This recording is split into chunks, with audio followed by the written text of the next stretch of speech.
bago kong motor, oh. Tara na, dahan-dahan lang tayo. Tsaka babalik tayo agad, pre.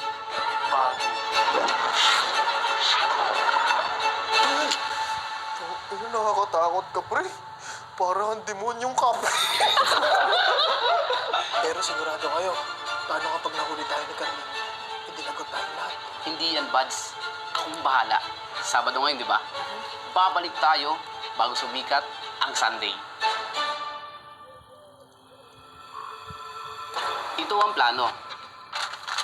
Bon, ihahanda mo ang CCTV camera at sisiguraduhin mo tulog na si Carlin.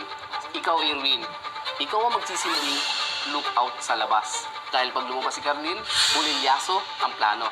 Lamin, ikaw ang maglalabas ng lahat ng motor. Dahan-dahan, papunta sa gate. Ako naman ang lookout number 2. Maghihintay lang ako dito sa first floor.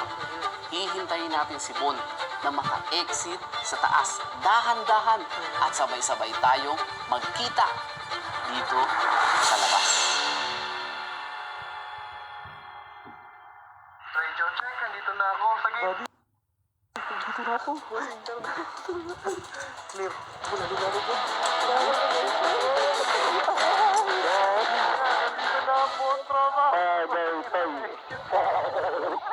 Kompleto ang squad natin ngayon. Nandiyan si Irwin, Lamin, Kia, Tony. Siyempre, dito ako. Di mo mawala. Sabi mo to, boss, ha? Makakauwi tayo bago sumikat ang linggo.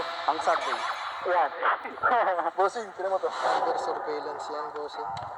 Talaga nakatingin ako dyan. Gusto ko lang sabihin kay Carlin, sweet dreams. Boy.